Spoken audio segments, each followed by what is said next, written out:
And we're back. Yeah. Thank y'all for your patience. Happy Sunday. Welcome to Candid Conversation. I am one half of your dynamic duo, King George, a.k.a. Mr. Knowledge is Power. And if you didn't know who this is, my beautiful co-host, the one and only, my queen, the intelligent. Oh, thank you, honey. Dr. Natalie, Nicole. Happy Sunday, everybody. How's everybody doing? Super excited to be here today. Yes. How you feel? I feel good. All right. Yep. Listen, when you said that, I heard that song, I feel good. Yeah. Da-na-na, in my James Brown, insides, yes. hardest working man. But yeah, we hope everybody's doing well. I'm off tomorrow, so mostly everybody Feeling probably great? is. Yeah. Feeling good? Okay. Yeah, but You got tomorrow. any plans for tomorrow? Yes, as a matter of fact. Is that right? Yeah. But before we get into that, if this is your first time in Candid Conversation, we like to discuss local politics, news, local events with context, and we talk about topics that are sometimes unpopular, but important, very much important. But important. So yeah, Yes. So if you value, free thinking, if you value thinking outside the box, if you value being able to agree to disagree, then you're in the right place. Yeah, some critical thinking and just not going with the flow, Right. right? Going against the grain sometimes. That's how we grow. That's how we evolve as a culture, as human beings, is when we are actually in company of people who think different than us. Right. Yeah. So we always encourage our viewers to make sure that you engage with us. Put your thoughts, Yes. questions, concerns in the comment section. Yes. But yeah, so yeah, tomorrow is MLK's birthday. The Tomorrow. celebration. The celebration. Because his birthday was on Friday. That's right. Right. That's right. Yeah. So the celebration in Columbus, Georgia, the Unity Breakfast is tomorrow morning, 7 a.m. to 10 a.m. So if you're able to make it, please be there. It's going to be a great time. Good people, good information, good energy. Yes. We plan to attend and be in the building. Yes. So yeah, without further ado, let's get into it. All right then. So we're going to get into your quote for today. Yes, we will. Okay. Today's quote simply says, "Whoever fights monsters should see to it that in the process, he or she does not become a monster." Whoa. Yep, Friedrich Nietzsche. If you're familiar with any of Nietzsche's quotes, they're pretty eye-opening, but simple at the same time. But I'll read it again. I think I would need you to read that one again. Yeah. "Whoever fights monsters should see to it that in the process, he does not become a monster." Wow. Okay, well, you want to expound on that a little bit? Yeah. So, there's a saying that goes that the hate, or I think there's a movie, the hate that produced hate. So that's simply what he's talking about. Like, if you're trying to change hatred, you then cannot become somebody who hates. So that's what he's talking about. Okay. So, for example, with everything that African Americans have gone through, from slavery to civil rights, to Jim Crow during the civil rights era, we were trying to change white supremacy or racism. So then, in turn, he's saying, be careful not to become like what you're trying to change. Yeah. In essence. So I think that's a great quote. Yeah. And I think as African American people, we've done a great job of being loving. How you doing, Miss Debbie? How you doing, beautiful? Hey, Miss Debbie, how you doing? Loving and kind and supportive of all other cultures, and we're just truly just one day hoping to have the same thing in return from the majority of them. Well. Yes. Okay. All right. So, all right, honey. What's hot on your agenda for conversation for today? Well, of course, always politics. Yeah. Local politics. Yeah.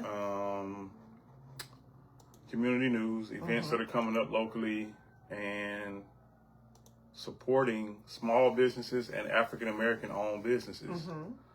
Yeah. So I always champion sweep around your own front door before you try to sweep around somebody else's. So we need to make sure that we are supporting African American owned businesses, because why?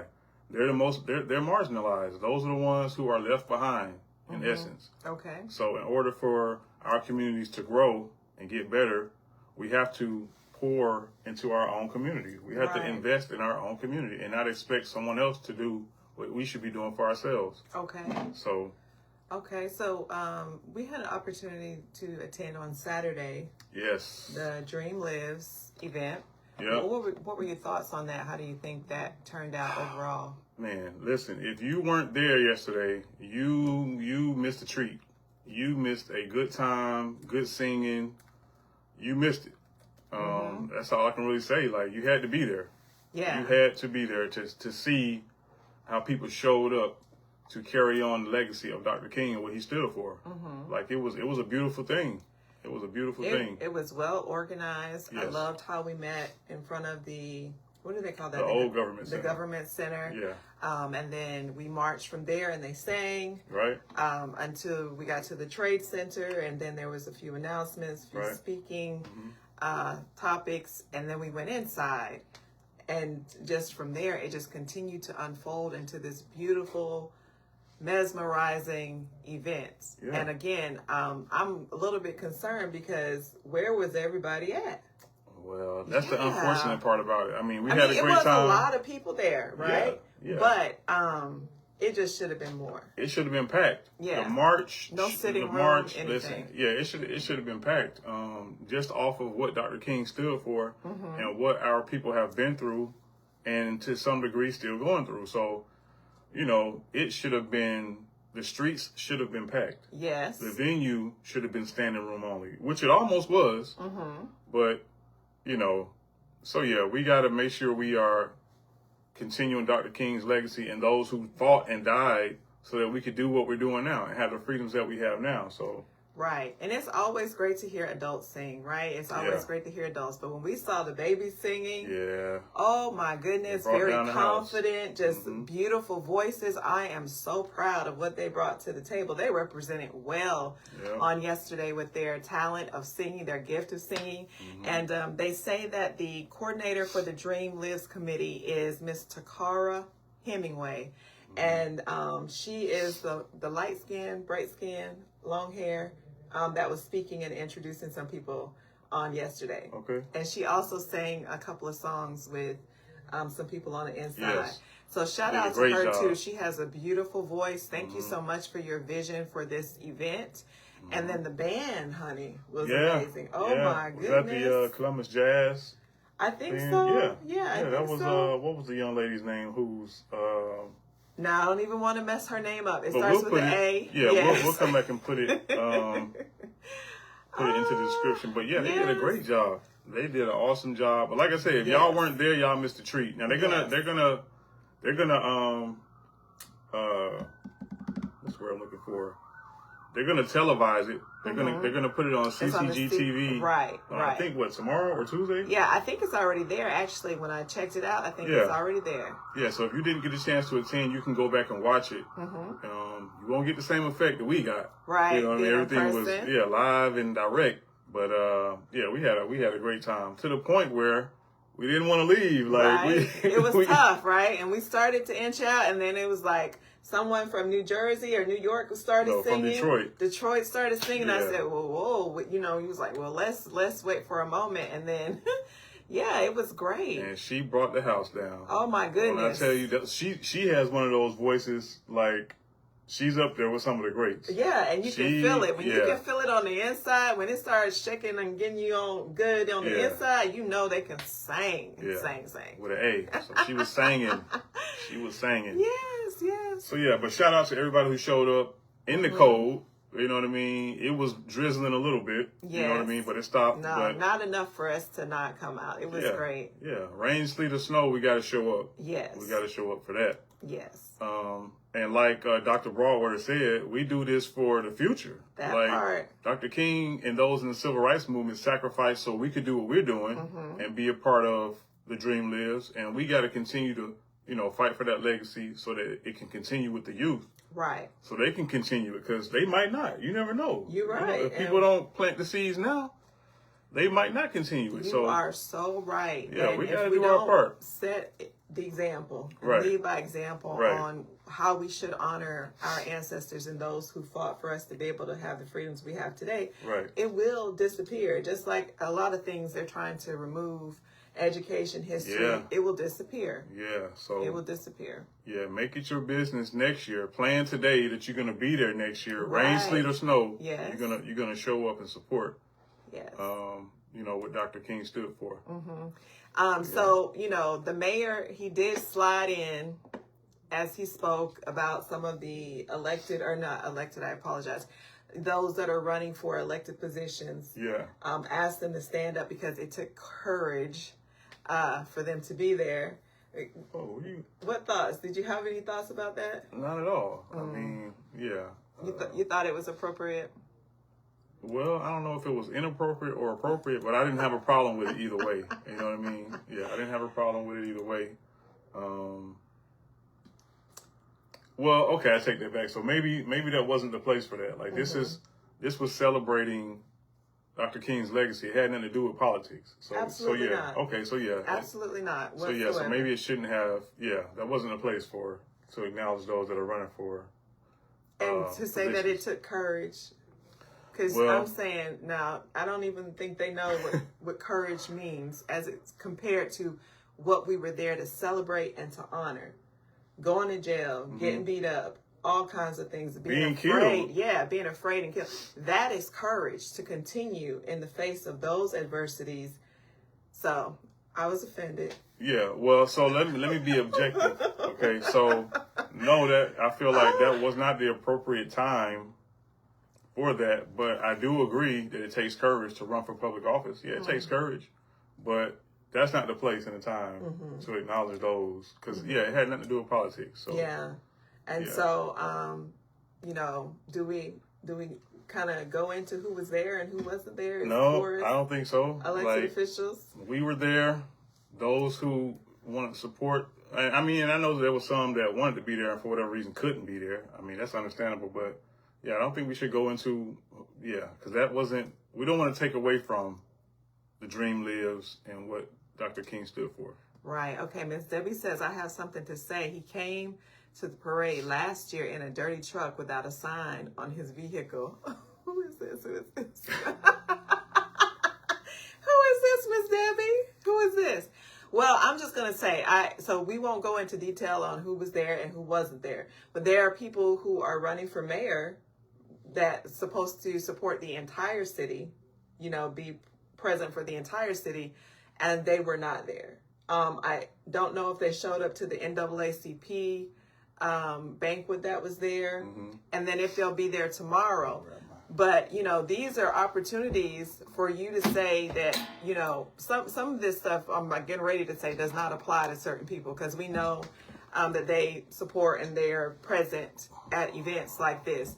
But if you are, someone that's running to represent the entire city, then these are activities and events that you should show your face at, so we can know that you don't have a problem and you're not uncomfortable being in these environments, or that you will get in the office and shut it down. Because this is something they said Mayor Teresa Tomlinson started when she was in office, and the first thing she gave that phone call is, hey, are you going to make sure this continues? Well, how do we know that someone who's running for mayor right now, if elected and in that seat, decides, hey, this is not important to our city, or they don't want to continue it as the mayor? Yeah. So that, that's something voters should pay attention to as well. Yeah, that's fair. That's a valid point, because the current mayor, Skip Henderson, he didn't have to continue what Teresa Tomlinson started. Right. You know what I mean? But he did, so. Right. Yeah, but like you said, we don't know what the next mayor might do. Right. Considering the climate and the temperature of the world today, we didn't even know if we still had it as a holiday, but I'm glad we do. So. Yeah, that was a debate. These are things that are important for voters to pay attention to and to be, aware of. Right. So but again, we had a great time. If you're just joining us, we're talking about the Unity March and the Unity celebration of Dr. King's legacy. The Dream Lives on yesterday. Yes. We had a great time. If you weren't there, you missed a treat. I'm telling you, you missed a treat. But you can go back and watch it. It is on CCG's website, so you can go back and watch it. And to catch all of the singing. Now, I did go live for the singing, and so I'm sorry if it's bumpy because, you know, I was rocking side to side.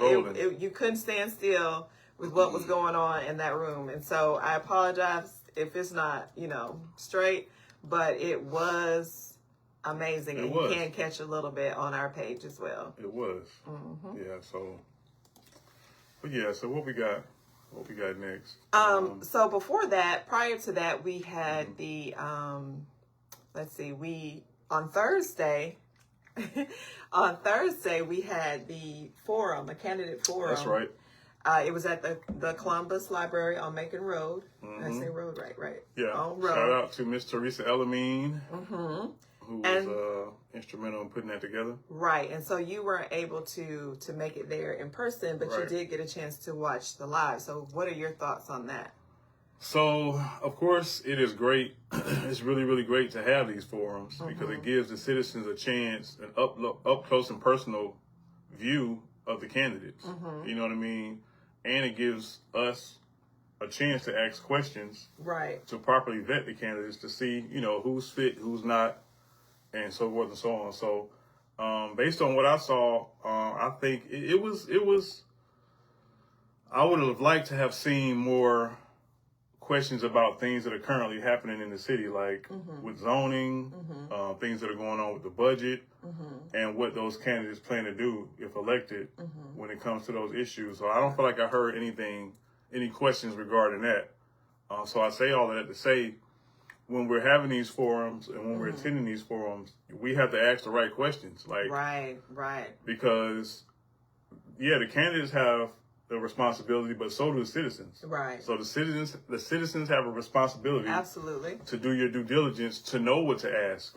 You know, you can't just ask like vague questions. You have to ask real direct questions that have to do with things that are happening in the city, like zoning and ordinances and things like that. Listen, so that's a good point that you bring up, because guess what? Those city council meetings are 3 to 4 hours long, right? The average citizen, if they're not sitting in that meeting, watching in person or listening in person, they're not likely to go on YouTube and then watch it for 4 hours. Right. They're not. Right. So then the communication part of making sure everybody is up to date on what's going on, well, we have some council members who do that, who share information on their page, but it's also biased, right? It comes from their subjective view or understanding of certain things. And so what's biased? Their comments, their thoughts, their perspectives, you know, what they want and don't want. On their pages, right? Oh, okay. You share what you want to share on your pages. Yeah. She said 6 to 8 hours long. Yes, honey, yes. No, who is going to sit and watch it? Because you really do have to listen and pay attention, or you will miss something. You will miss something. Like, I was watching... we're talking about now how they want to put the soccer field over there off of 10th Street and 10th and Victory Drive, that corner across from Porterdale. I think that's Porterdale Cemetery. But do you know they talked about that in May of 2025? How they got the land rezoned to be able to do that? Well, that's what I'm talking about. So that's a prime example. Yeah. So we got to do our due diligence as citizens. Like, we can't really blame the candidates for fluff. You know what I mean? I mean, you can blame them. Right. But at the same time, we have a responsibility, too, to be able to see through the fluff. Right. And see through the smoke and mirrors. So, we have to know what city council can do and what they can't do. Right. Because they don't have the power to do everything. Yes. She said formerly the farmer's market. Yes, absolutely. Yeah. So we got to make ourselves smart about that too. What the mayor can do, what the mayor cannot do. So when these candidates are talking about what they're going to do when they get in office, you automatically know if they're being honest or not. Yeah. You know what I mean? Now, and a good source to find that out is on Denise's page. She's on here. How you doing, beautiful? What's going on? She lists the jobs, the responsibilities of both the school board and the city council and the mayor and things of that nature. So it helps when everybody is doing their part to put out the information, because what's not going to happen is that the average citizen is going to go to YouTube and stay there and watch something for 4 to 6 hours. Right. It's just, it's just not going to happen. Right. But if you care enough about what's happening in the city, because what city council votes on, it affects you immediately. Yeah. Like, so you got to be up on game to know what's being talked about, what they're trying to change, you know, what they care about, what they don't care about. Mm-hmm. You know what I mean? Because this affects everybody. Right. You know, so whether you vote or not, it's going to still affect you. And what's weird about it is when I watch, you know, I'm present, and then I go back and watch and be like, oh, I missed that. Yeah, yeah. I missed that. That was said, that happened, and bam, you know, it's like, it's so much.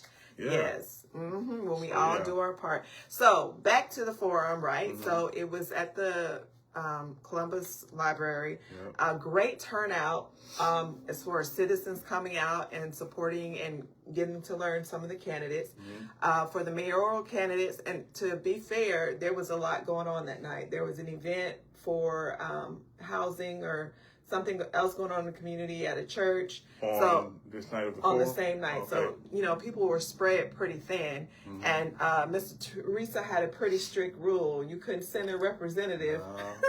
You had to be there in person. So even if, you know, the candidate tried to make it here or make it there or send somebody on their behalf, you know, it wasn't allowed. So there was no fly zone. Right. So for the mayoral candidates, there was Dr. Bryant, Jakeisha Bryant. Mm-hmm. There was Steve Kelly, and there was also Mr. Mark LaJoy. So those were the three who were able to show up for that. As far as mayor is concerned. Yes. And then for the candidates for city council, we had District 1, which is Miss Barnes, Simi Barnes, and then District 3, which is Sherry Aaron. Mm-hmm.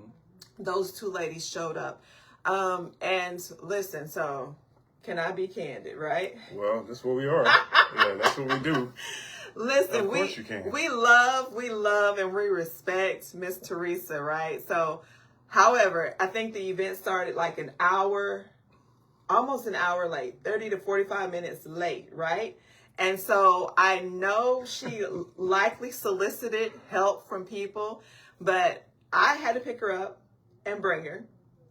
And if you've ever transported or helped her get around, you already know what that's like. Then I had to go different places and pick up items. And then when I called, somebody told me I was on speakerphone. They were waiting for me to get back to start.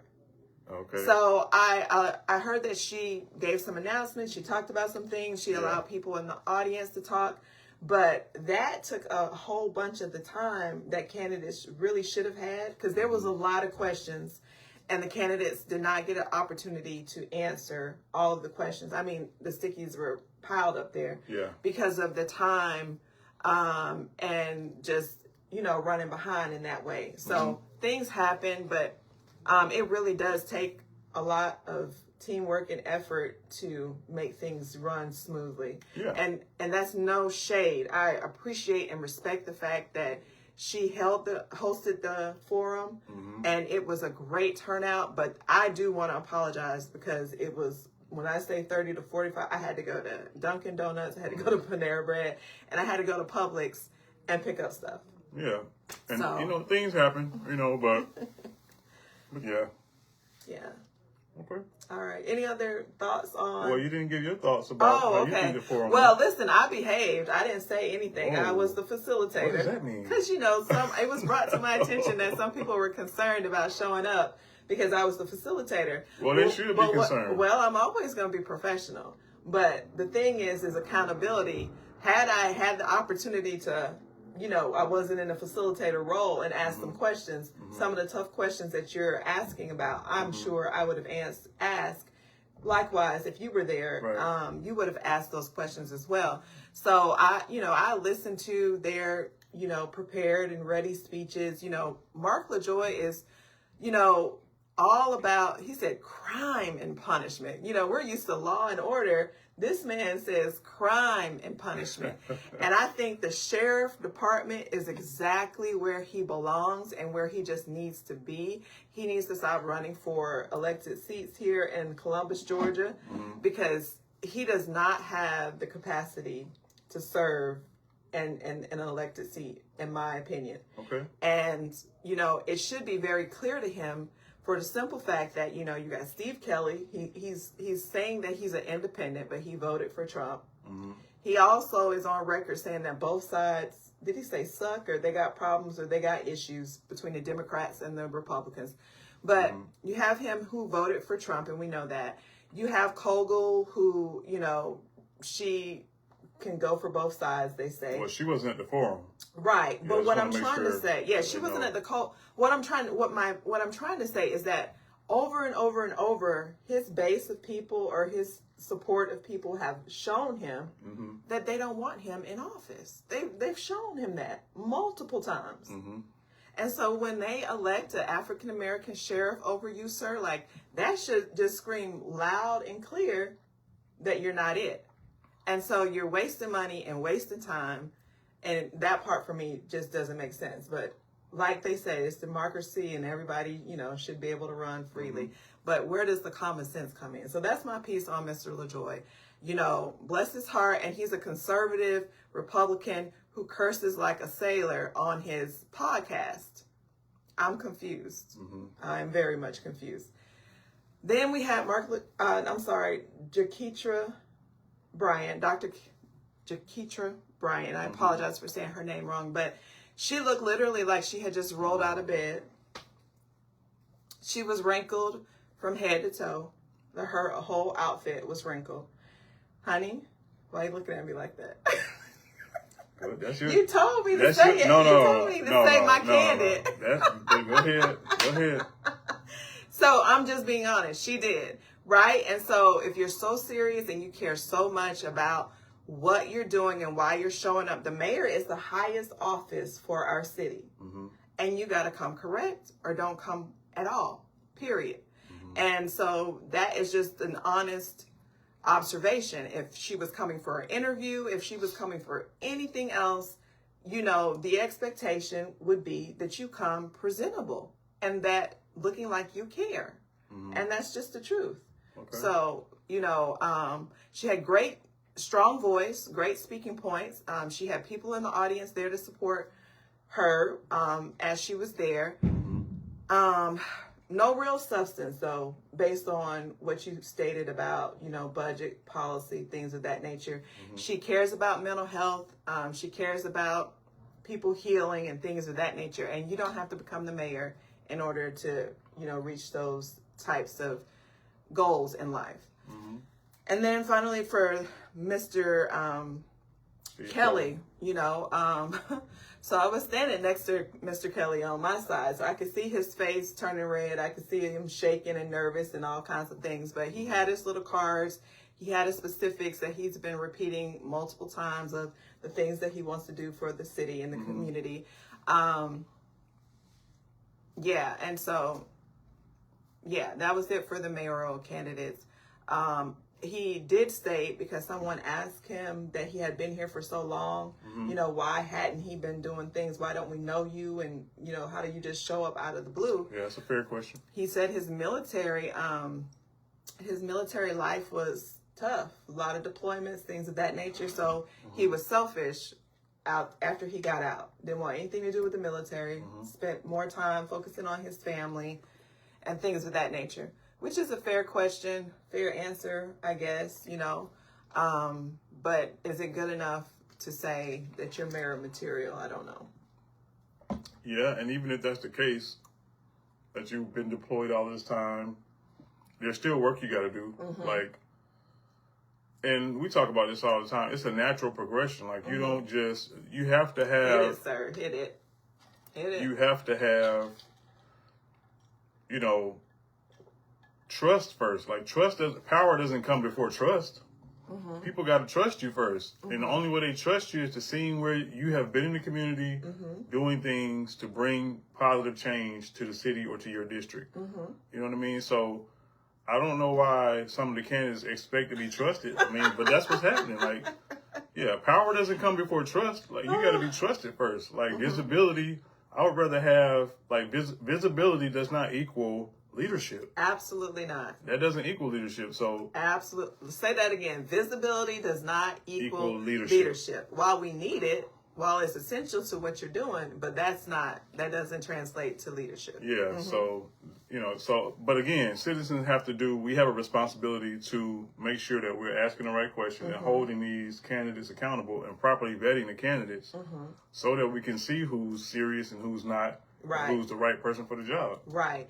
And so with that, I'm so glad you brought that up, because I feel, when you decide that you want to run for public office, right? Research will suggest 2 to 3 years to prepare yourself. 2 to 3 years to be grassroots, get in the community, know the issues. Like at this point, if you've lived here for an amount of years, I don't need a listening party. Right. I don't need a listening party. I don't need to show up and be like, I want to hear what you want to say. Tell me what's going wrong. You know, for the most part, right? If you're watching and paying attention to city council meetings, if you're in your neighborhoods, if you have relationships with the community, So when I say, let's move past the listening part, what are you going to do? Yeah. That's what's next. We don't need we don't need your leadership to listen. We need your leadership to demonstrate what kind of solutions you can bring to the table. Right. Proven solutions already too. Yes. Yeah, there needs to be proof already. Now, right? Yeah. You don't have to wait to get in the seat and be like, I've been elected, so now let me start implementing things. If you can't do it now, you're not going to do it then, and you're definitely not. You're going to sit in the seat, just like what we've witnessed and many people complain about is that once you get in that seat, we don't hear from you and we don't see any changes in our communities. Right. Right. Yeah. And so that's the other thing. It's like, there's a lot of finger pointing in government right now, between city council. It's like us, and I don't mean us literally, but us against them. The city council against the government employees. And that shouldn't be. They should be working together to make sure that our city is taken care of. It shouldn't be like, I got you, or I'm going to get you today, or I'm going to make you look bad today, or I'm going to ask you a question about finance that you don't know right off the top of your head, like the lady is a walking computer or, a chat or what have you. Yeah. It is ridiculous, the things that they do in city council that's intentional and on purpose. Right.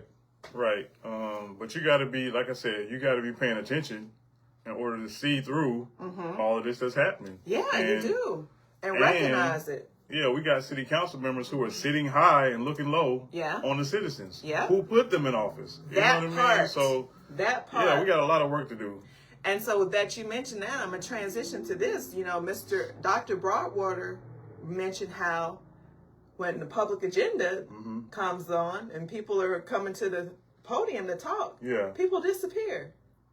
Yeah, yep. That's another sign you got to pay attention to. Disrespectful. That is disrespectful. Now, to be fair, as a person who has sat on a board or a hiring panel, when you prepare somebody for a board, like for even in the military or to attend an interview or something like that, we tell them, don't get distracted by people either writing, taking notes, not paying attention, talking, things of that nature. That's okay for that.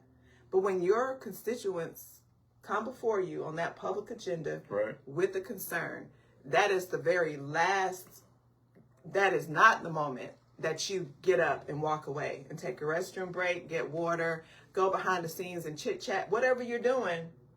That is so disrespectful. And I hope that people are paying attention to that. Yeah. And because if you can't respect us enough to listen, like we sit out there and listen and watch and, they don't need to be in the seat. Yeah. Have y'all seen District 1? Miss Debbie, Mr. Byron Hickey is District 1. You haven't seen him? Miss Debbie, listen, it's a lot of the candidates that have not been seen anywhere. Oh, not anywhere. Yeah. And council members.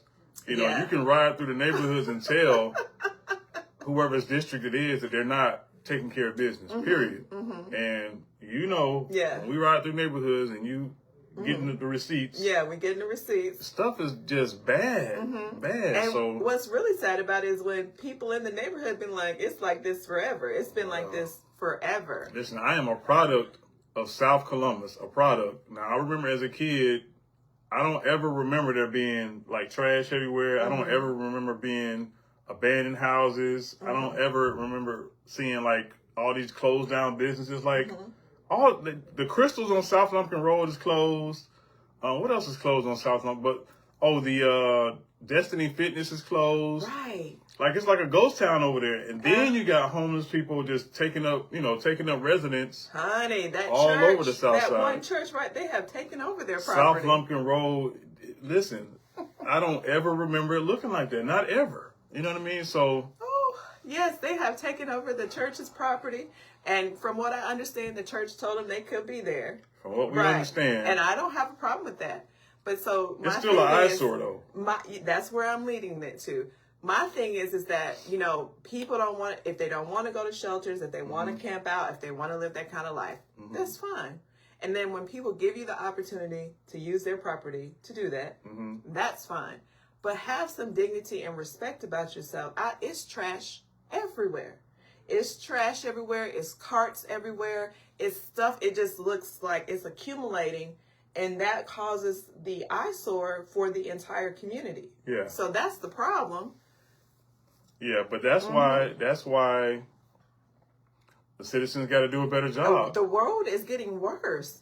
And so to me, it's like, I was having a conversation. You have to ride through all of that to get to that nice golf course. Yeah. Where the grass is automatically, mown and edged and all that good stuff. Yeah. The park and all that stuff back there. And is it Westville? Westville, yeah. Westville. You got to drive through all of that to get to those nice items, but you don't care about any of the stuff in the middle, right here, at the top of the road and in the middle. That should speak volumes right there. Yeah. That should speak volumes. If you are familiar with certain parts, if you're familiar with South Lumpkin Road, then you know what we're talking about. South Lumpkin Road from Victory Drive, when you first turn on South Lumpkin Road, is horrible until you get to Oxbow Meadows. If you know what Oxbow Meadows is, which is the golf course, like she just said, the golf course in Westville, they got all of that fixed. Nice roundabout down there. Yeah. Grass is, laid. Yeah. And it's automatic. You can tell the transition. It's like, bam. It's like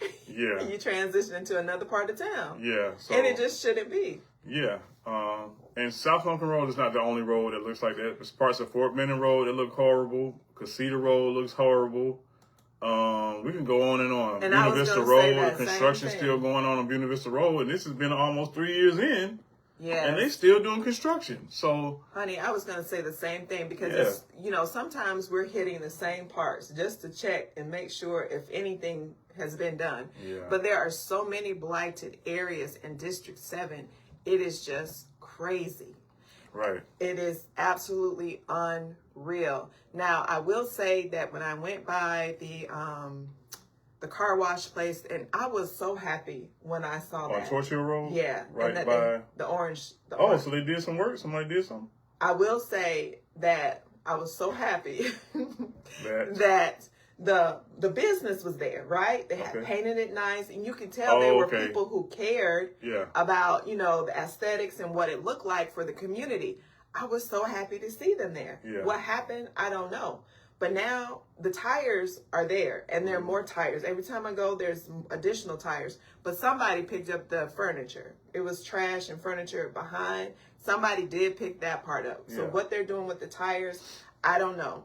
And this is another point I want to make, that one of the candidates was saying that they were going to get their community together to clean up. So you want to give your thoughts on how you feel about that? Yeah, so when it comes to doing things in the community, that's fine, all well and good, that's fine. But we pay taxes. That part, a lot of it. When you're paying taxes, you shouldn't have to walk around the community. Yeah, it's good if you do it, but we pay taxes for public works to keep our communities clean. Right. And they're not doing the job. And the city council members are not doing their job to keep these areas clean. They're just not doing it. Like, there's a reason why North Columbus looks different than South Columbus. There's a reason for that. Right. Because not only are the citizens not going to have it, the city council member representing those districts are not going to have it. Oh, no. So a phone call be made so quick. quick. And so that's what I want y'all to pay attention to. If a leader does not have the ability to make a phone call and say, hey, there's a mattress sitting so and so and so. Yeah. Can we get this taken care of? What does that say about that person? Because you are passing by it to get to Asbury Church back there. So when you say, like, specifically, you're talking about a council member can't make a phone call? Yeah. Yeah. If you don't have the ability to just be like, hey, or do what what needs to be done, this is what's going on. Yeah. What does that say about your leadership? Well, I don't think they want to do it. That's another thing. Like, yeah, you need to have that ability to do it. But whole nother thing is wanting to do it, don't care about it, and not wanting to do it. Case in point, if y'all have been paying attention, and put in the comment section if you know what we're talking about, they do not want to fix up Memorial Stadium. They don't want to do anything to fix Memorial Stadium. Like, if they do, and I don't want to misspeak, but they want to do the bare minimum. You know what I mean? Like, the baseball stadium, Golden Park, costs $50 million. It costs $50 million to renovate Golden Park and reopen it.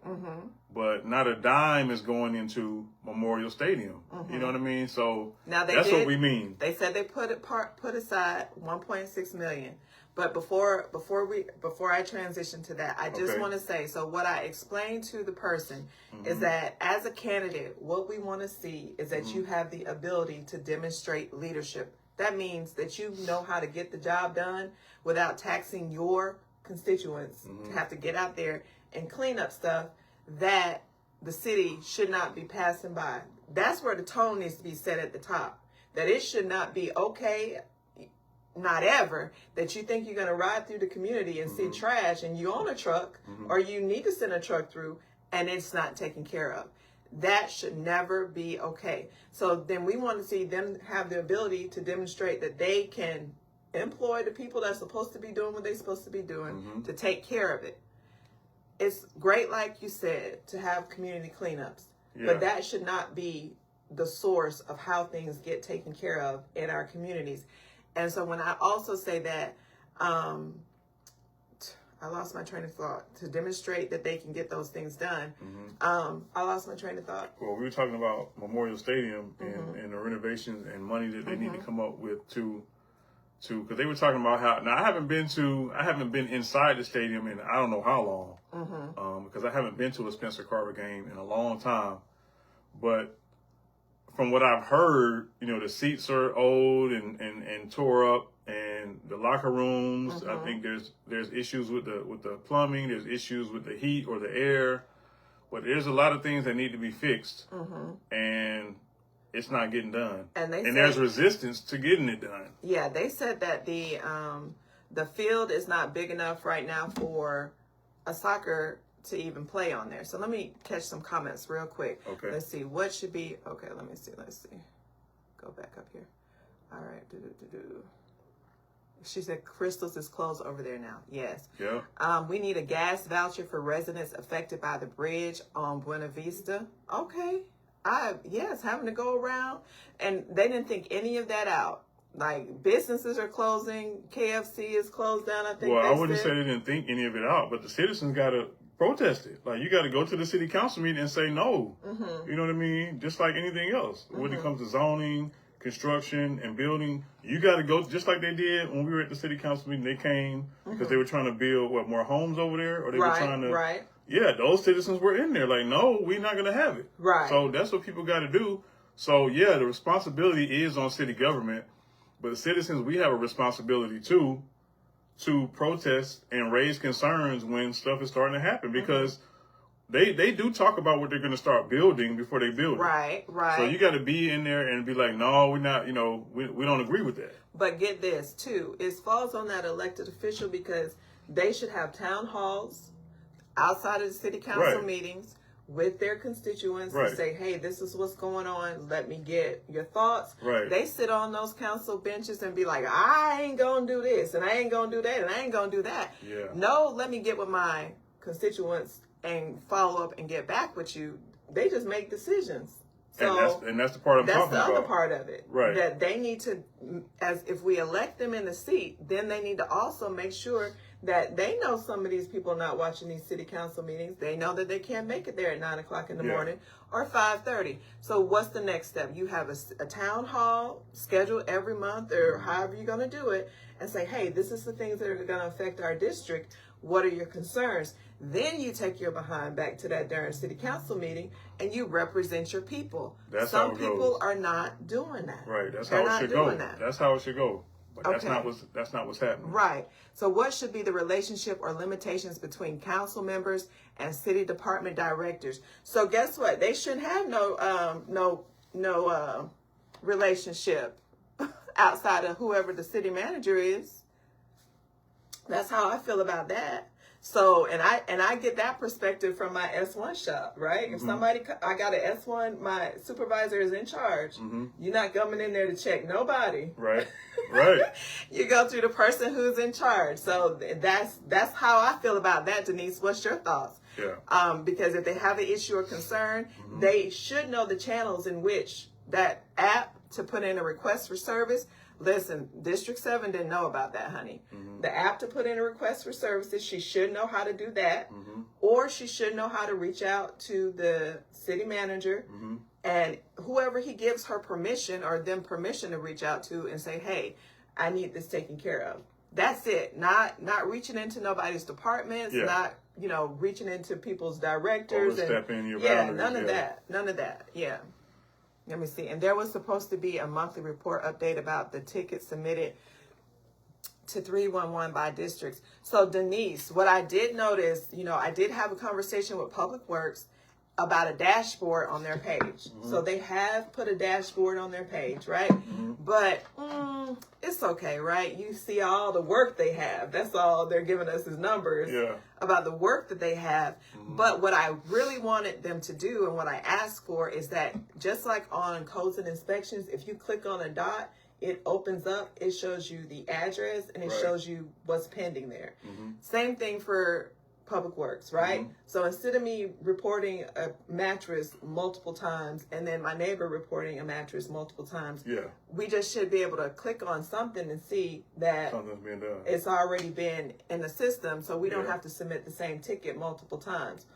Or that we can all see the status as opposed to just the person who put the request in.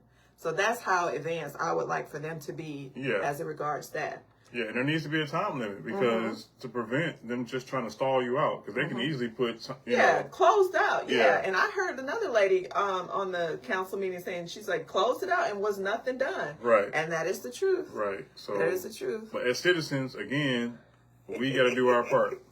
Denise says, "Are there enough employees in Public Works to address the reported issues?" Denise, $580,000 consultant fee plus $69,000 report assessment fee.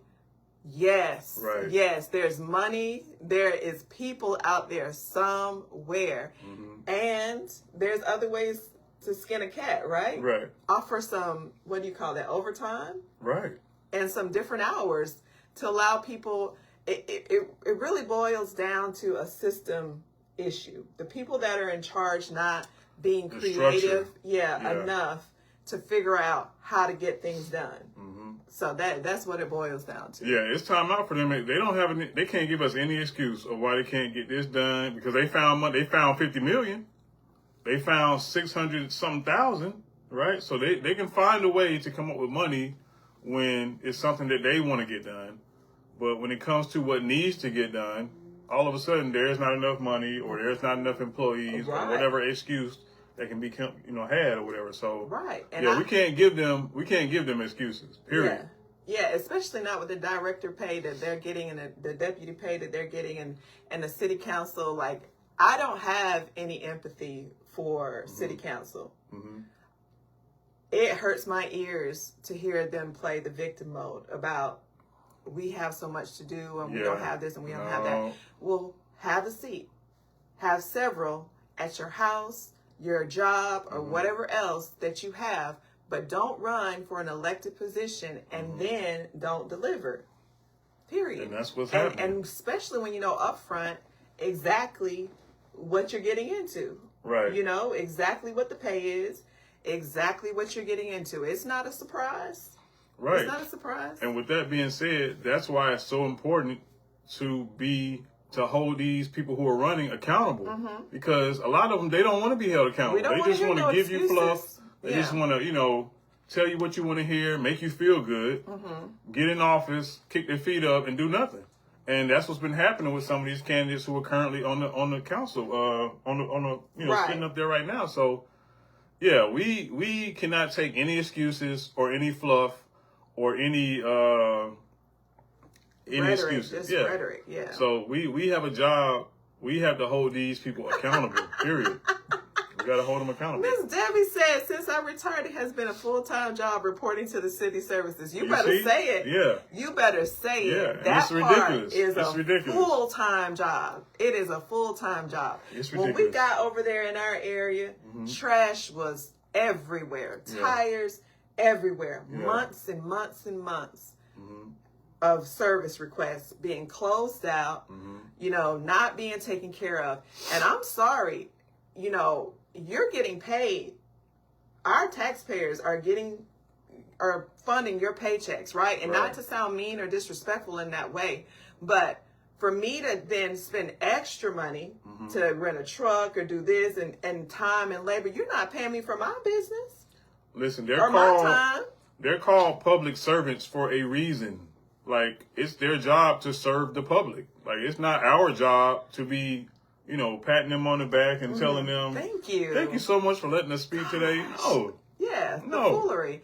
And the other part of that is that, I'd be losing my train of thought so quickly, honey. So it's not our job. It's not our job to do their job for them. But that's what I was going to say. We do need leaders. Like, so when you are signing up to be an elected official, right, we need you to hold the city accountable in doing their job. But then we also need you to be able to influence your neighborhood, your community. Hey, this is not how we do business. Right. We don't throw trash out. Right. We don't have our community looking like this. And so if you don't have that care in the world, you can't do it. You can't do it. People are not going to listen to you and they're not going to care. But if you do care, if you do talk to them, if you do reach out and you set a standard, because the expectation is low, the standards are low from people. You don't want me to say that. Yeah. They're low. That's not what I want you to say. They're low. No, don't. They are low, and the expectations are low. But when you get somebody that looks like you, you give them something to look up to, and you say, hey, this is not how we do business, then they're going to follow. They're going to follow, and it's going to improve the neighborhood. And I could say that about our neighborhood. Them people could still be throwing the trash out. We could still get there and trash be all over RMA. But when I tell you it has reduced big time. Yeah. I mean, people used to drop Zaxby plates, diapers, chip bags, just walk across the parking lot and just drop that stuff in the yard. And every day we was picking up something. That is far and in between today, right? It's not perfect, but it is so much better than what it was. Yeah. So that's what I'm trying to say. When it's people that look like you, that care, and you know they care, people will, you have that ability to influence them to do better. Yeah. Tell them about the crosswalk. There was no visible painted lines for a crosswalk. There was no speed limit anywhere in sight to let people know. You know what I mean? Right. So, and those babies were standing out there in the dark. Yeah.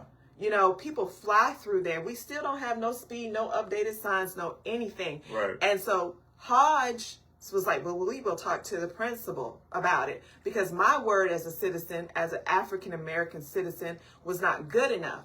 But the only way I knew that I could contact our city council person and talk about it is because I seen it on District 4's page. I seen it on Toya's page. I seen the Caucasian people say, hey, we need some paint at Pacelli, and Toya got it done. She took care of it just like that. There was no jumping through hoops. There was no, oh, let us talk to the principal. There was no, oh, let us come out and survey it. And months and months and months. I started in July before school started. It wasn't until further in the months, like October sometime, that they finally came out and put some paint down. Yeah.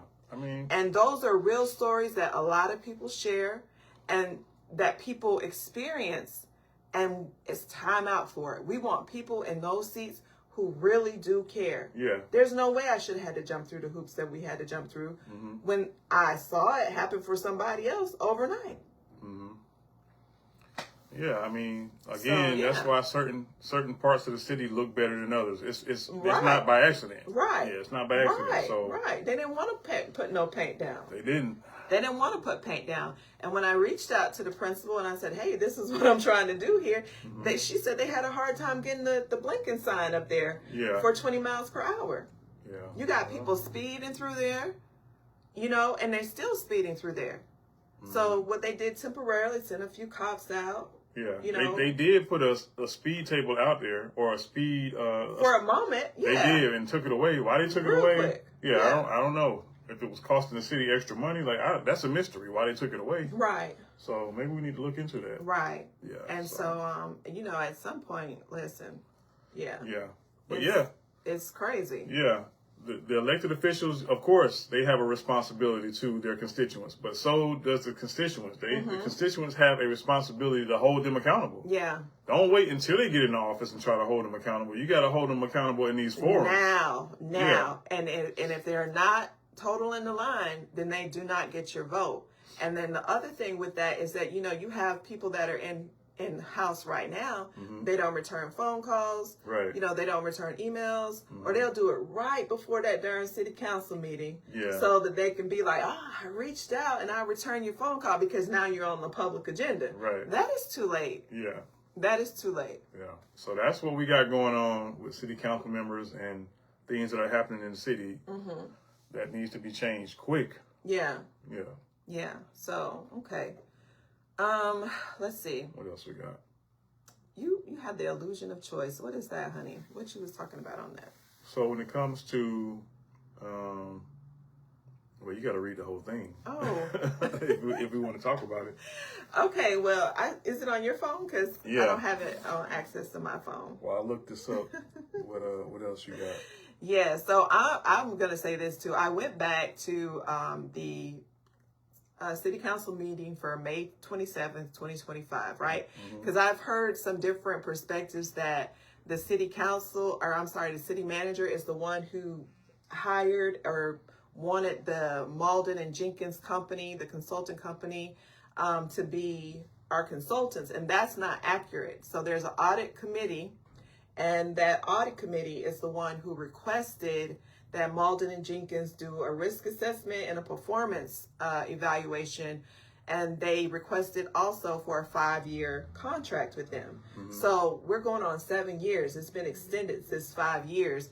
And of course, you know, I have some concern there because here it is in 2025 in October when they gave that, you know, what did they give, a presentation?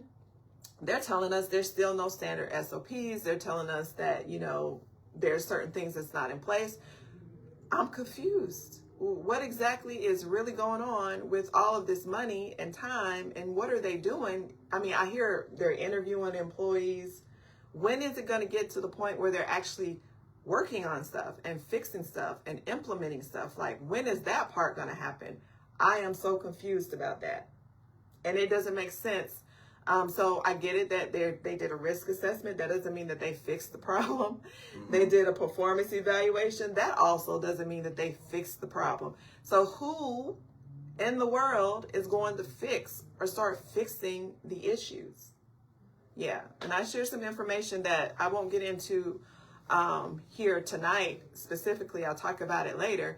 But, you know, city council they're doing a lot of pointing fingers, right? And their committees, they have committees. There's a committee over the clerk of council. There's a committee over the auditor. And they're not experts. They're not certified. They don't have education to evaluate them, right? Have they done any evaluations of these people? If so, where is it? Where's the paperwork? Where's the receipts?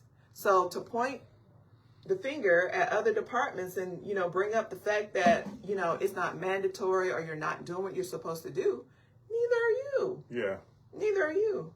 Right. You see what I'm saying? Right. It's crazy. Right. It is absolutely crazy. There's a structure problem. There's an infrastructure problem with the city of Columbus.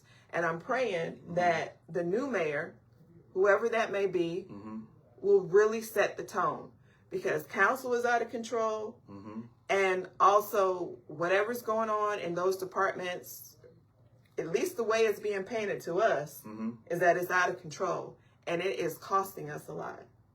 Yeah. Because that $649,000 could be spent on so much more than, especially when they're not even fixing the issues. I'm going to pay that kind of money because you're going to come in and fix it, not for you to tell me what's wrong. Yeah. That's too much. Well, listen, it's like you said too. When it comes to leadership is about, what does the outcome look like? Like, what was the outcome? Yeah. So, yeah, what are the results? Yeah. What was the outcome? We paying that kind of money just for you to tell me something. I need some results. I need things fixed. Right. So, to me, that's the only thing that should matter is results. Yeah. You know what I mean? Not excuses, not what you tried to do. Nah. Yeah. And some of the council members, they can't make excuses because they've been there. They have been there this entire process, and either they're just waking up in 2025 and realizing, oh, well, this is not being done right. Well, what does that say about you as a council person? Right. You are unprepared or not, whatever, for that job. Right. So listen, if the citizens don't do our part, it's going to be another long 4 years.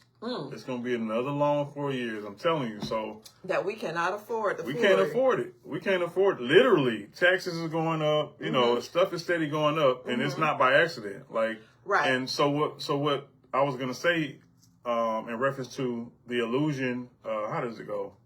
You didn't find it, honey? I did. Okay. I did. Let me see. But that's what I meant. The illusion of choice. Wait a minute.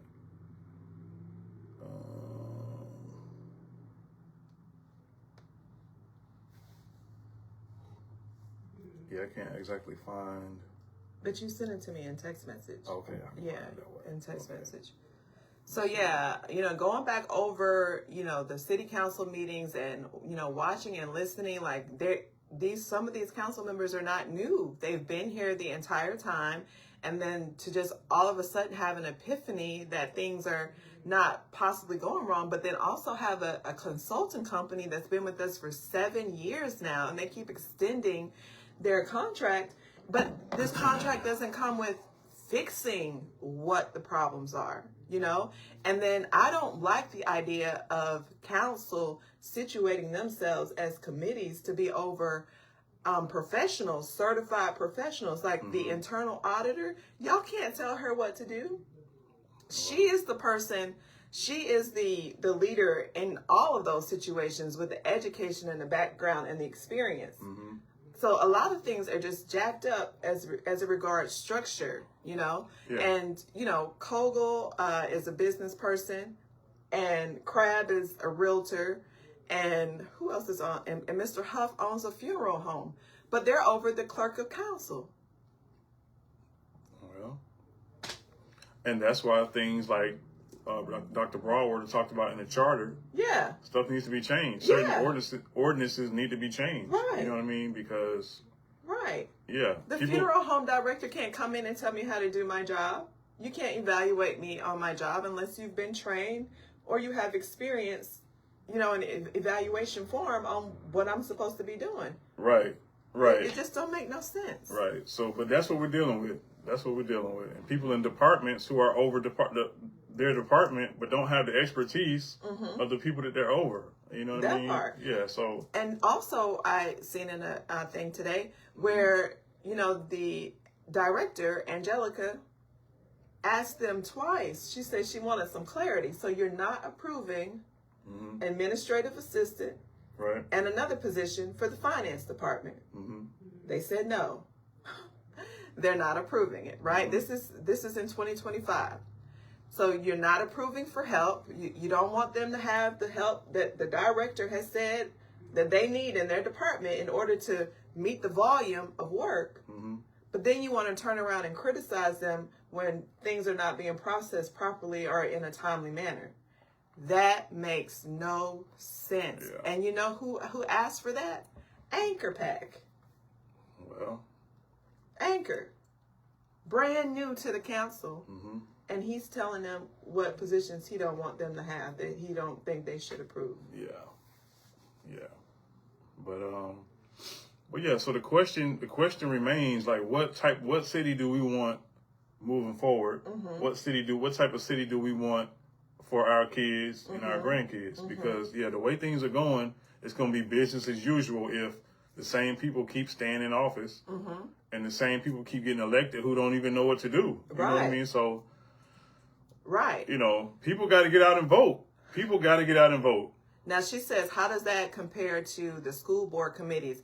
Now, are the school board committees over actual employees? Because from what I understand, the superintendent, he hires the principals and the assistant principals.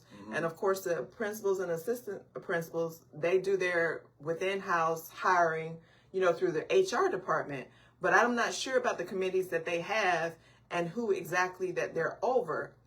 I don't think any of those elected officials are over teachers or assistant principals or doing evaluations for them. I don't believe that's how that works. But let me know, because you do attend the meetings more than I do. But what we do know is, just like some of the city council members, some of these school board members have no background when it comes to education. They don't have any background. So how are you, classroom management? You ain't been in the classroom. So I think that's what she was kind of alluding to. That's what I got from it anyway. But yeah, how can they be on the school board, but they don't have any kind of education background? They were never a teacher. They like, so what point of reference do they have to draw from to critique teachers, the school system? You see what I'm saying? So, but I don't think they do that, though. I don't think they do that. So what's they the do school curriculum. The school board members? Yeah, they approve like curriculum. They approve budgets. Simple things like that. I don't think they go into the nitty gritty of what's going on in the classroom. Maybe not the classroom, but they're still like, what experience would they have to bring to being a school board member? Right. That's all I'm asking. So the only person I know for sure that has the experience up there is Dr. Kia Chambers. I know she was a teacher in education. So everybody else, no. Well, I wonder, because I don't see many teachers who come to the school board meeting, get on the agenda, and complain. Because they want to keep their job.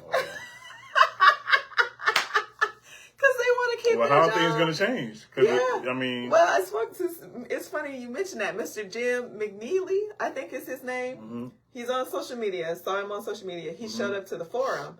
Well, he said he started off in the school system, and he was fired because he couldn't keep his mouth shut, and he spoke up about things that were not right and on the school board public agenda or whatnot, and he was fired. So that's what happens here in Columbus.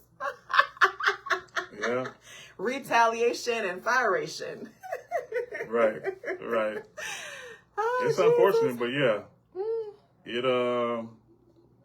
Let's see. Here's what Charmaine Crabb, Counselor District 5, had to say. I think what I was doing in the room is I got the impression that they were going to investigate and find the answers to some of the questions that have, troubled me, because I don't really understand how government Well, that's prime example. The told WRBL on May 20th, hello, thank you so much, because I really don't understand how government works. That is the truth. So again, is that what we want to keep? The receipts, right. Is that what we want to keep putting in office? You know what I mean? We can't afford to. I don't care if you look like me. If you don't have the knowledge, if you're not approved, if you can't show that you've been a proven leader, and that you understand how city government works and what city council is responsible for and what they're not responsible for, you can't get my vote. And that's how you show us you care, is that you actually put in the work. You put in the work to prepare so that you're not elected in these positions and hurting us more than you're helping us, because you don't know, and you don't know what you don't know. So if you're not studying that budget, if you're not paying attention and attending these during city council meetings, and paying attention to what they're saying and what they're approving, and the dynamics of those people that are sitting up there, then you're hurting us. Honestly, you're hurting us. And it seems like some of the candidates don't see it that way. You know what I mean? But Yeah, don't let your ego, you can be passionate, you know what I mean? You can be passionate and still make a difference in the community and in the city. But when it comes to running for an elected position, it's a whole nother level you got to be on. You know what I mean? Just anybody can't be up there. Right. You know what I mean? You got to be knowledgeable about how you're going to affect change. Like when they start voting on certain things, how are you going to vote if you don't even understand how the city codes work or how the budget works? Like, which way is your vote going to go? Yes. And I'm glad you mentioned that because I asked you as we were leaving the Dream Lives program, when we sit in an audience and we listen to people say, don't ever give up and, follow your dreams and, do all of this. And it lands on a person who has not done anything to prepare, but they're like, yes, they're talking to me. That was for me, for me not to give up, for me to keep going. So it's unfortunate sometimes that, yes, those messages are empowering. They mean a lot and it's encouraging. But what did you tell me? If preparation doesn't, how did you put it? Like by not doing your work and not being prepared, intellectually and experience-wise, that doesn't apply to you, right? Yeah, what people are basically doing is, if you got a test to take, people are just hoping they pass the test. Like, who goes through school like that? You know what I mean? Just show up. And what do your grades look? How does that? What do your grades look like if you just show up hoping you pass? Yeah. Versus somebody who's making straight A's and summa cum laude and all of these things because they are preparing. Yeah, you know what I mean? They're prepared. And made themselves smart about stuff. And that's like, I think you gave me an example of like going to take your driver's test and you haven't even opened up the pamphlet, right. You haven't studied anything, but you're going to go in there and take it and just hope you pass. And if you pass, then we got a driver on the road that's uneducated. Right. Like you don't know what this is and you don't know what that is. So that's pretty much what's going on. And what does that lead to? Death or destruction. Yeah. You know what I mean? Yeah. So we can't afford for somebody to be in office who does not know or have the knowledge of what the city council does. What's your job? What is your job? And we support you, but we want you to love us and support us too by doing your work. And that's all we're trying to say. Prepare and study. We want you to represent us well. We cannot afford for you to get up there and make us look bad. Right. We can't. Who doesn't? We want the best food. I want the best clothes. Everybody you know what I mean? does, I want the best car. I want the best queen. You know what I mean? I want the best of everything. So if you can come work for me, I want the best. Like, yeah, we want you to operate in excellence. That's all. Show up as that fearfully and wonderfully made person that you are. Right. Now, Denise says the school has a similar committees. It guides their board meetings. Okay. And then Consuelo, hey Consuelo, how you doing, beautiful? She says They're getting elected because they have a degree in phrenology. That's right. Their friend put them in the position. All right now, yes. Right. And then what other candidate forums do we have on the schedule? That's a great question. We just looked up one yesterday. There's 3 coming up. And that's going to be hosted by the radio. So not on this right here. Yeah, we'll come back. It's not coming up until April, so we'll share that. Yeah, but there's going to be more in between that time. But those 3 we know for sure are in April. Right, and then also I know the Young Dems said that they are working on one as well. So follow their page. They may have some as well, some more information, but we'll find it eventually and then get that out there. Let's see. Are any involving counselors? So most of the forums involve counselors. Everyone that's running for an elected position for the city. Now, what's interesting is the school board folks. Do they have forums? I don't think I've ever been to a forum with a school board representative. Most of them go uncontested. Most of them are just repeats in their seats. Well, I think Lakeitha Ash, when she was running, wasn't she running for school board? She was on a forum, right? Was that for the forum that was at the church? District 7? Or was that school board? I can't remember. I thought she ran for District 7 maybe that's what council. It was. I can't remember. Yeah. But so the ones that we know for sure that are coming up in April. We'll let y'all know if any of them, because there's going to be some, like churches are going to do their own thing. Some nonprofits are going to do their own thing. We're thinking about hosting a forum. So there's going to be other forums that are going to pop up, and we'll keep y'all informed of what's happening. So yeah. Okay. So bottom line, are we getting ready to close out, honey? Oh, we got a little time. What's on your mind? I thought maybe you was about to cue the music. No, not yet. We did start late. If y'all are just joining us. Not really. We started, but we had some technical difficulties. Yes. Which kind of pushed the time back a little bit. Yes. So also, I wanted to bring up, that we have some people in our community who are faithful to those city council meetings. And so when you say 4 to 6 hours, they're sitting in those city council meetings 4 to 6 hours, listening from head to toe, and then they're on the 3-minute agenda after the fact, right? You're one of them. You're in there faithfully. I try to get in there, but with my work schedule, I can't really get in there like I used to. These folks right here got me beat. But what I want to say is that in reviewing some city council meetings, right, I saw Pastor Reverend, I'm sorry, I don't know exactly the title, Mark Lawrence, right? Multiple times he's in the audience. He's on the public agenda. I saw Dr. Reverend Flakes on the public agenda. Recently? This is an old one that I saw. Okay. I saw Dr. Broadwater on the agenda. All of them respectable men in our community defending the fact that District 5 called them out of their name. Called them... They were defending it? Yes. What do you mean defending it? So what they were addressing it, or they... Yeah, defending that's not who they are. Oh, defending themselves. Yeah, defending themselves. That's not who they are. And so I don't know. It's been so long. It was in May, right? But what was just interesting to me is that, I didn't study their commentary. I didn't study anything that they had to say.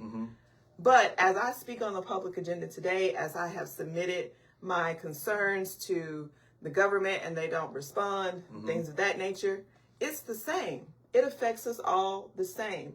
When we allow someone to sit in that seat and that's just the way I talk, to demean African American leaders, or to criminalize, who they are as African American people. Everybody should be outraged. Everybody should be on that public agenda. Everybody should be still showing up. So I don't know if maybe those gentlemen felt like I said my piece, and who else is going to say their piece, and then kind of just let it fade to black. But until we get a response and a remedy, we should stay on it, just like the animal advocate people did as well. They show so much respect and love and honor to this mayor who refused to investigate when they asked him to investigate about the conversation that happened behind the scenes before Anchor was appointed to District 9 at-large seat. He refused to do that. He has lied and kept them censored and quiet. Don't say these people's names, protecting these city council members when that is against the Constitution. It is against the law. And now when he is being asked, and this is what the language I heard, Dr. Reverend Flakes asked those council members to speak up against what she did. If not, that means you are complicit. Right. To date, no one has spoke up. They have defended her. Yeah. Byron Hickey has defended her, and nobody else has spoken up. That should speak volumes to every voter. District 5 does not belong in that seat, and anybody that supports rhetoric that would demean African American people, criminalize African American people for having a voice, for speaking up and speaking power to truth, they don't deserve to be in those seats. And to date, since October, I have been working on that. And it's like pulling teeth. And the mayor won't even respond. So, some people like to go in and have conversations. But when you have conversations, that's off the record. Yeah. Anything goes. Yeah. Like you said, silence is consent. Silence is consent. Mm-hmm. So people got to speak up. And again, citizens have a job to do and responsibility, just like the city council. Yeah, they're held in higher regard Mm-hmm. because of the job that they have to represent, the people. Mm-hmm. But so does the citizens. The citizens have a responsibility to hold them accountable. Yes. For the things that they do and say. Yes. Not only that, but open records request is your friend. Yes. Open records request is your friend. We got to use the tools that are available to us, right, to help bring about change. Right. And that goes back to what we said about being informed. Like, you have to know what's available out there and what you can do to speak truth to power. Right. And so, again, to date, no one has come back and said, we don't agree, we don't uphold, this is unethical. They have all solidified complicity with how she behaved. And bringing another thing to point is that to sit here and say, to try to address or to, get a hold to a civilian, to a citizen, and say, you need to watch what you say. Listen, the law protects, the Constitution protects free speech. Free speech, especially when criticizing elected officials. So as long as they ain't cursed you out and called you all kinds of names, suck it up. Yeah. Suck it up. But what you can't do is turn around and say that we're on a level playing field, because you are an elected official. Right. Your expectations, your ethical responsibilities are not the same as an average citizen. And most of those people, they go out of their way to be respectful to these people. Thank you guys for letting us be here today. Thank you for letting us talk today. Yeah. They are overly respectful to those people sitting up there in those seats.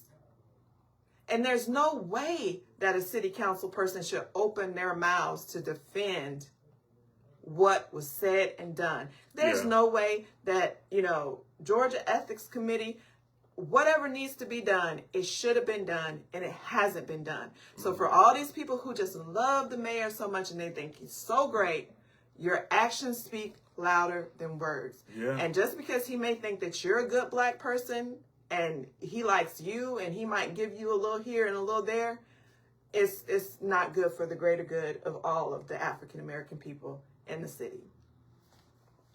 Yeah, and you give respect. Everybody deserves respect, but in addition to that, you have to, like you said, you can't put these people on a pedestal, and that's what's happening. Like, the city council members are put on a pedestal, and that's why they behave the way they behave. Right. They work for us. It's not the other way around. They work for us. So we got to hold them accountable, and if they don't want to be held accountable, that's not leadership. They got to go. That's not leadership. If they don't want to hear anything that makes them feel uncomfortable, right, then you become the problem, and then you're gaslighting, and right, you're wrong, and and I'm the victim. They do not deserve to be in the seat whatsoever. Right. So we got to stop putting them on this pedestal, because that's what they believe. They're sitting high and looking low, and feel like they're better or above.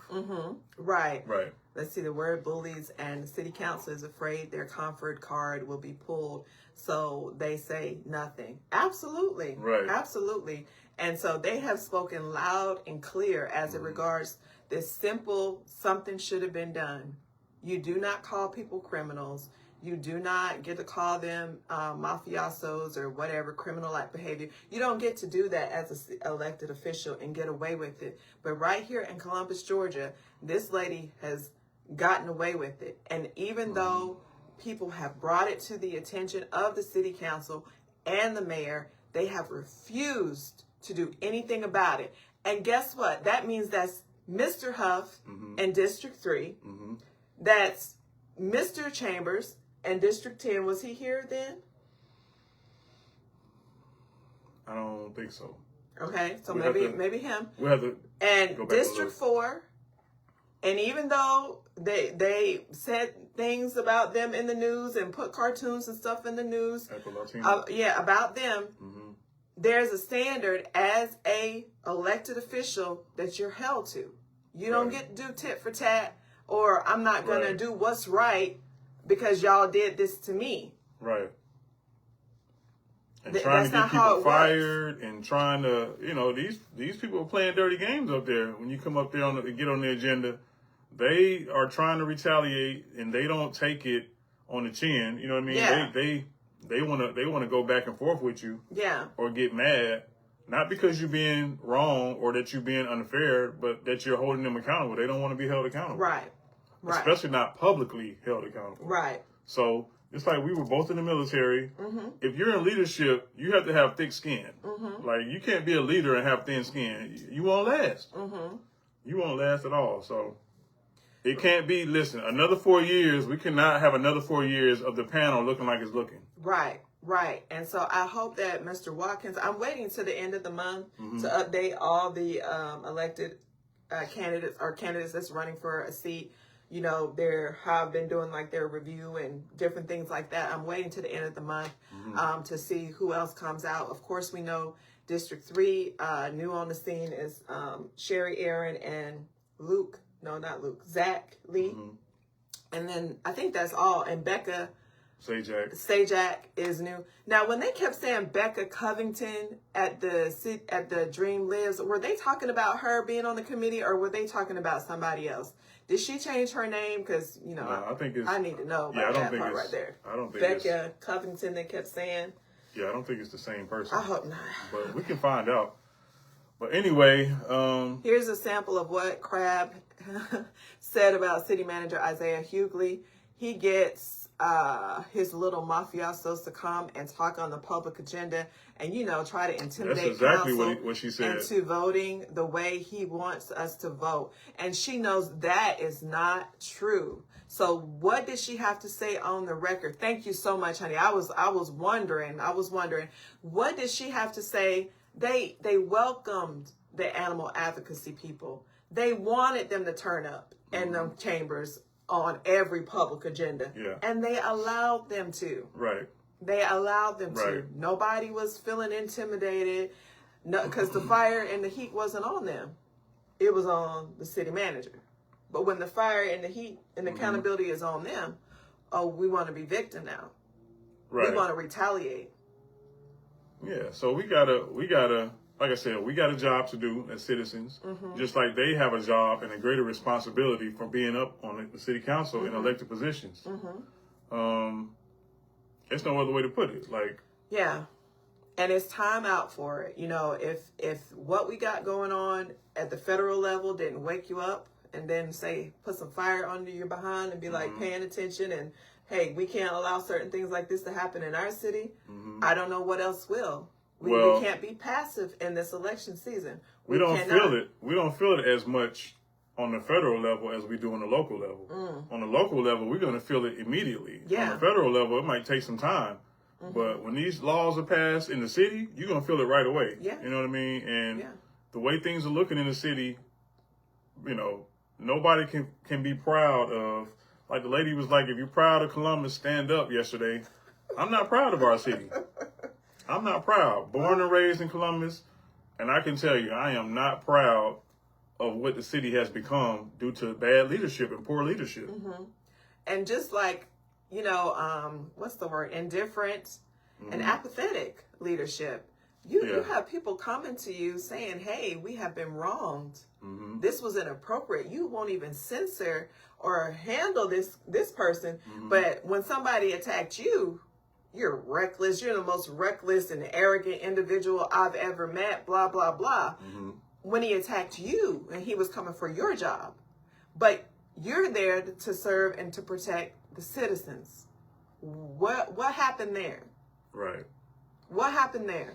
So again, poor I feel leadership. some kind of way. Poor leadership. That's what that is. It's just poor leadership, and it's time out for it. You know what I mean? It's time. We cannot have another mayor or city council in that seat that is not going to be level-headed. That's not going to be for all people of Columbus. You know what I mean? We can't And then can't do it. You watch some of these meetings, and Mr. Davis, Glenn Davis, 5 and 15 minutes by himself, on and on and on, his own meeting with whoever's at the podium. Like, where in Robert's rules does that say that's okay? Listen, when has anybody run against Glenn Davis? And the people who are in his district, why won't they run against him? Yeah, afraid to run against him in his district. You know what I mean? This guy he needs to go. He's part of the problem, He needs to go. He needs to go. Yep, he needs to go. He needs to go. So it just needs to be the whole council needs to be, it needs new council members for the whole council, in my opinion. Like, well, Mr. Chambers is good. Well, he just got in there, so we don't know yet. But we don't know yet. Well, there's nothing against him, but he just got in there. So, right. You know, it takes a little time to see, to watch it unfold. Right. You know what I mean? Of which way he votes and the things that he. Well, so far his voting record has been accurate. So it's been good.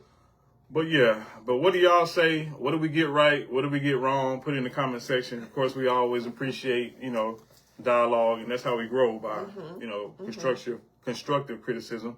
Yeah. And you know, and you have to be open to it. Like, when you're quick to take offense to stuff, as opposed to like chewing on it and saying, okay, having that good self-awareness on where I can apply and fix things and move forward, it's only going to make you better, you know, if you're open to it. But if you are just like this wall and, you know, who they think they are and, you know, whatever kind of mentality, it's not going to hold you back. Because if you surround yourself, like, you know, whoever Dr. Jaketra Bryant surrounds herself with did not have enough common sense to say, "Ooh, girl, you can't roll in there like that with all this wrinkles on your clothes. Let's get you an iron. Let's get you, what you call the little thing, the steamer. Let's make sure you show up looking your best. You're running for the top, you know, office of this city. Yeah. Whoever is her group, her circle, they are not setting her up for success. And I'm just using her as an example. So me on the otherwise, you on the otherwise, being in somebody else's circle, I'm going to say it. I'm going to tell you. And that's the kind of people you need to surround yourself with. Those who want the best for you. Right. Right. Should city council have term limits? Oh, like, I don't just think like so. Two? Just like two? No, like no, the no. mayor? Like, you do 4 and that's it for you. Or you can do two sets, like the mayor can do 2 4 years and be done. Well, so that's what you mean, term limits.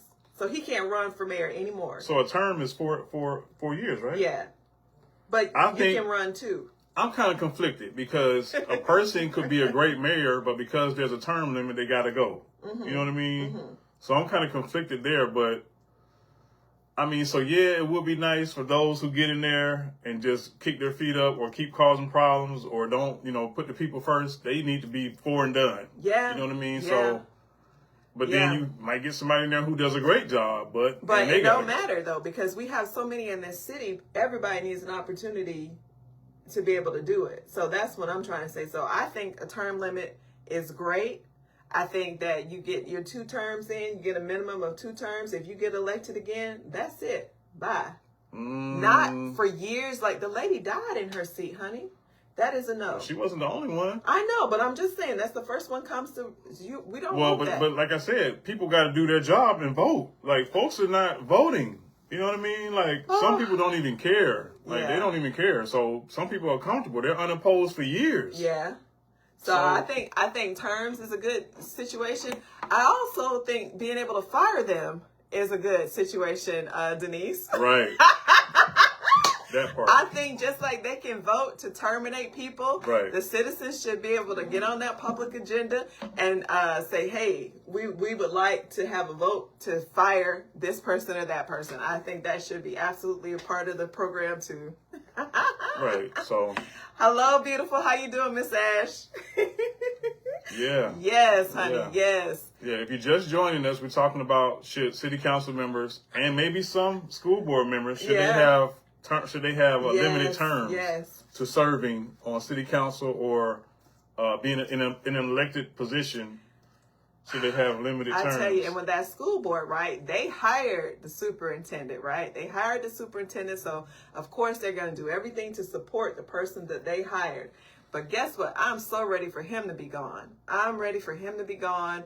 I hope that someone like Dr. Kia Chambers, you know, that does have an education background as well, that is from this area, could take that position and do wonders with it. I would hope that that could be the story. I don't know she either. voted for the guy. So, I don't know either, but I'm just saying that would be my said, perfect dream, is that someone that's from here, that has the background and the degree, could get in that position and do wonders with it. But for whatever reason, like, I feel like I heard somebody say somebody was killed before in this situation. Like, people are afraid to be the superintendent in this city. Yeah, it's serious. It's serious, but But that's something to think about. That they have been neglecting their duties. What you mean, for them to be fired, Denise? Yeah. If they've been neglecting their duties, if they've any kind of unethical behavior. Yeah. But you got to be careful with that, because you can get. So it would have to be a clear cut. Yeah, of course. Rules and plans of what. Yeah, what I'm down for it, but I would want you to be able to be terminated by the citizens. Yeah, but it can be changed. This is on a local level, so it can be changed. Yeah. Listen, neglecting their duties, not returning phone calls, not returning emails, no town halls, all those things right there. You're out of here. Right. Yeah. But listen, y'all. We always appreciate those who tune in. We can't say enough about the support. We appreciate y'all. We will be at the Unity Breakfast tomorrow. We hope to see y'all there. The MLK. Got an early morning. Early morning. MLK Unity Breakfast. So we hope to see y'all there. We'll be in the building. Of course, we'll be back here next week. Yes. Same time. 6:30. Same channel. Yes. We hope to see y'all there. And keep the conversation going. Yeah. Take it to work. I'm off tomorrow. I don't know if y'all are off tomorrow. But we hope that y'all keep the conversation going. We hope that y'all find value in Candid Conversation. Again, I'm one half of your host, King George, a.k.a. Mr. Knowledge is Power. And this is my queen, my one and only. Yes. Oh, Dr. Natalie, Nicole, you are something else. Yeah, so we can leave it there. We appreciate y'all. We got an early morning. Thank you, Denise, for the facts and the questions. Thank you, Mr. Nall, for those receipts, sir. Thank you so much. He's still dropping the receipts in there. Listen, we appreciate it. Thank you so much. Thank you so much. And have a good night. Yeah. Peace and love. Keep the conversation going. We'll see y'all next time.